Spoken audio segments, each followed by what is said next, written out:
Hey guys, Tricky2K here.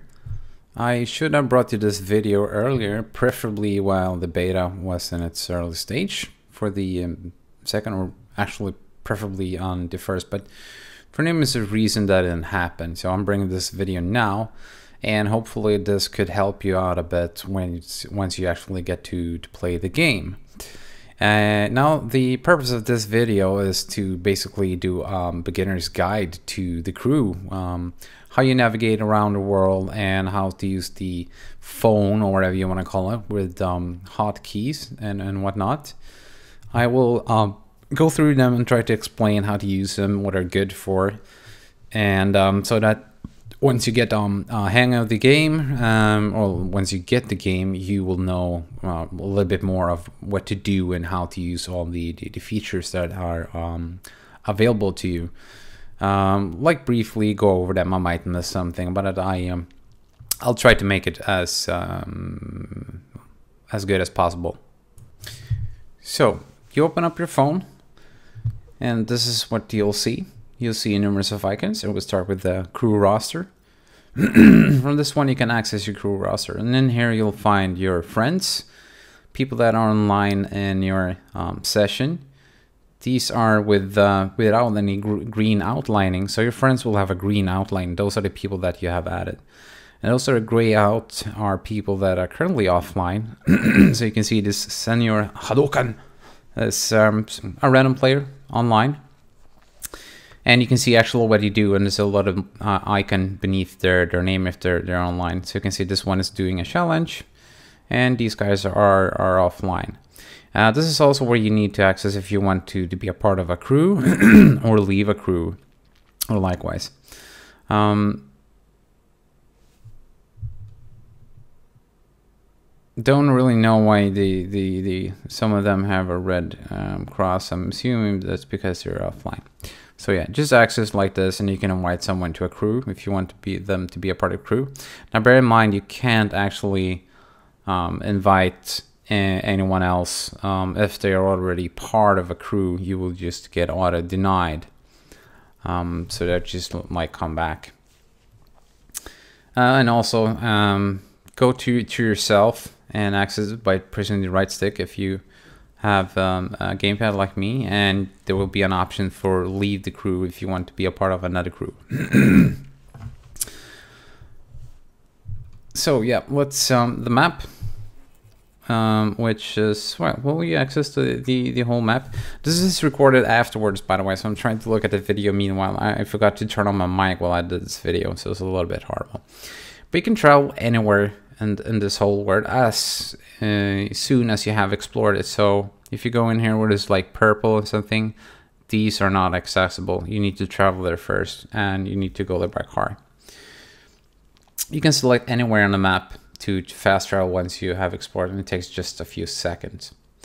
Radio, if you want to listen to the radio with the licensed music, I have turned off while I'm recording, so I don't get copyright infringement on YouTube.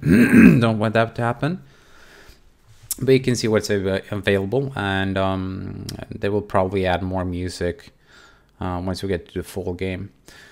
Mission diary, you can access and see what's to do next. My current mission is Harry, which I can't actually do since it required me to be level 11, which was capped in this beta. 10 is the highest you could go, but you can fast travel to the mission if you're there. It's in a part that you already explored, so this is quite easy and good if you want to just go to the next mission if you want to follow the story.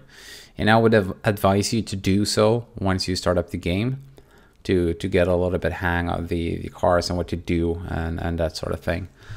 But it's total up to you if you want to do that. Mobile garage is a really nifty little feature.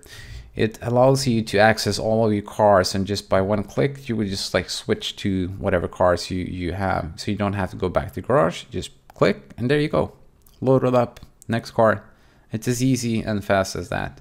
You can switch between your cars anytime you want. So if you find yourself off-road, just switch to an off-road vehicle like this one. And once you're back to the road, switch back to another car that's more preferably street tuned, like these are. So yeah, really easy and really good. So you don't have to go back to your garage each time you want to change a car. Most of the things are really like fluent in this game, and I really like about that. HQ, this is something you don't want to miss, and you can access and go back to it just by pressing here on the phone, because there's a really important feature in the HQ, which is perk points, which you unlock. But I'll go back into that a little bit later. Mobile mechanic, this is a perk feature. You need to place perk points, but you can repair your car anywhere in the world. So far, I haven't seen any real benefit from repairing your car. At least in the 2 betas, didn't see any change in the car's performance, even though my health was down to like 5 or something from the initial 49 for some reason. I'm assuming that one will go higher as you upgrade the car. But for each perk point you place here, you will get a small discount. It starts off at like 200% of the price of repairing it in your HQ, which isn't that much. I mean, I almost totaled my car and went back to the HQ, and it was like $400 or $500 or something, if even that. So, and you make a lot more money than that, even if the money is kind of scarce at time, and then at least in this beta. But it could also be that a lot of the features and missions were locked, and that you will have easier ways to get cash once you get into the full retail version of the game. Also, like this like view you get of your car if you stay idle, looks really cool, and makes some great shots of your car. Next one is mobile tuner. If you do happen to have any extra parts that are better than the ones you already have equipped, you can change them here. It will pop up a little icon, and you can just change for that. You can see I got all 10 parts gold, which is the highest one you can equip in the beta. It's a little bit tricky to see, but there's an icon under the car part that's even a speedometer this time, or flash. I'm assuming the speedometer is it means top speed, and the flash is acceleration, because I only have those 2 parts. I know that. I'm not really sure which is which though, but it would be nice if you could just like leave it out the text on the right side, because there's a like huge area, or just like, you know, enhance the picture or something to get a little bit more understanding of what parts you have equipped on your car currently. But as you can see, there are a total of 11 parts you can hook up to the car, at least in the street version of the car and the beta. I'm not sure there will be any more parts in the full game. It might be, might not, but I think this is the way it should go. Also have the very nice weight of 1337. So options menu. You can change the what's displayed on the HUD. So if you want to make some nice screenshots, you can go here and just like more or less disable everything to get it as clean as possible. I would like to see a feature that just like a hotkey to disable the whole HUD. It's a little bit annoying to go into this menu each time. Audio, obviously is English in the beta. You can change your keyboard layout, and you can switch between a metric and imperial. Metric is kilometers per hour, which I'm using now, and imperial is miles per hour. Notifications, what suits you if you want to pop up. Overall volume slider, music volume slider, voices, and voices is voice IP, if you already didn't know. And yeah, there's all sorts of volume sliders there, which is really good. I like it. You can even get some story mission music if you want to make a little bit more dramatic. It's switched to off here. I'm not sure if I did it myself. Player voices are switched to off by default, which they were not in the first beta, which was really annoying. Mostly because people didn't know that their mic was turned on and transmitting. Here's something really important: controls. This is what a lot of people, I feel, missed out on in the beta. You can actually change the amount of help you get. It starts out at all driving help, which is full assist. then goes into sport, which is like semi. This is one thing I recommend you start in, and then you go to hardcore, which basically disables all features like brake. I think they do still have ABS, and but no traction control and that sort of thing. There's all sort of things here you can mess around with. I'm not really sure what throttle and brake linearity and steering linearity is, but I changed my sensitivity. I bumped it up a bit, and I changed the dead zone to be a little bit more sensitive, and these worked out fine for me. I did, however, find that the starter cars that you get to pick and result with a lot more hard to countersteer than the other cars like the Nismo and this one, the Golf GTI. But yeah, settings for wheels, if you have one, as you can see, there's pretty much setting here. I really do like this, but I think you need to have one of the supported wheels in order to make that work properly. Keys, you can rebind them for the most part, not all. You see this little red lock. If the button is locked, or it can't be, as you can see, ignition is locked for some reason, and also gear changes are also locked. I'm not really sure. Screen resolution can switch between full screen, window, and borderless. FPS limits set to 30 in the beta, which kind of sucked. Brightness, VSync on and off, and there's a preset. I switched in this one to the highest possible to get the highest graphical fidelity. Wiki, this one it's actually quite nifty. You can get a little bit more info about anything, like the smartphone I'm going through right now, which is quite good. And this will, however, though, only pop up once you discover these features. So if you don't have any perk points, you won't get info about perk points until you acquire a perk point. And you get 1 perk point each time you level up.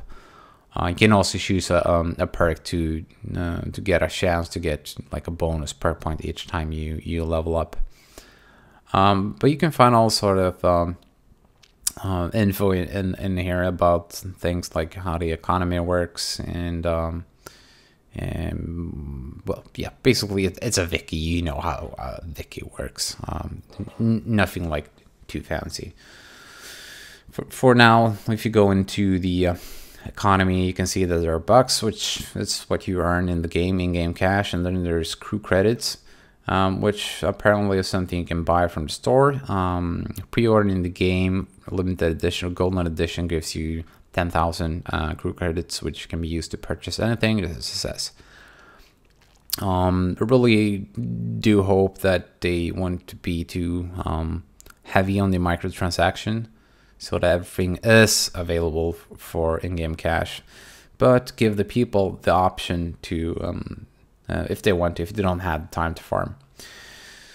So let's head into the headquarters and show you the perk points, because this is a really important feature in the game. People might have missed this one out, and I explain why it's so important. Let's head into the perks settings. So here you go. You got 9 perk points if you're level 10 in the beta, and you can place them in all this. You can see you get extra perk point each time you level up, which was fairly useful in the beta. Could be better maybe for people on the retail version, but I don't know. I don't think you really need them. You might progress a little bit faster.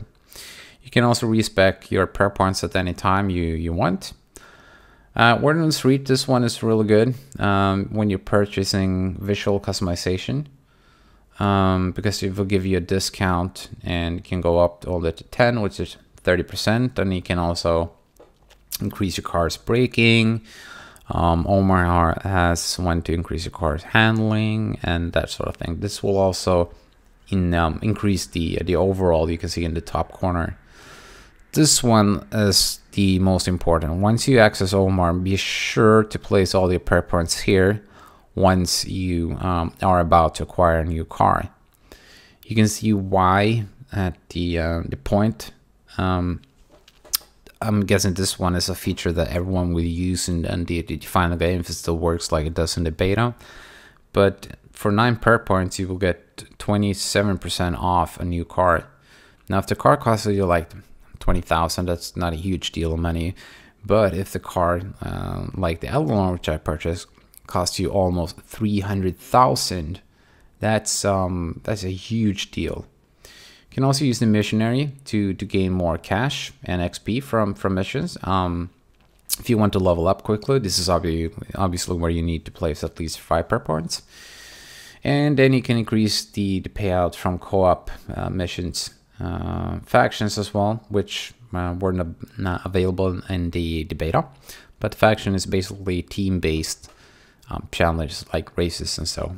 So there's what seems to be blue versus red team. Not sure if you can split them up in more teams or whatever, but yeah, that's how it works anyway.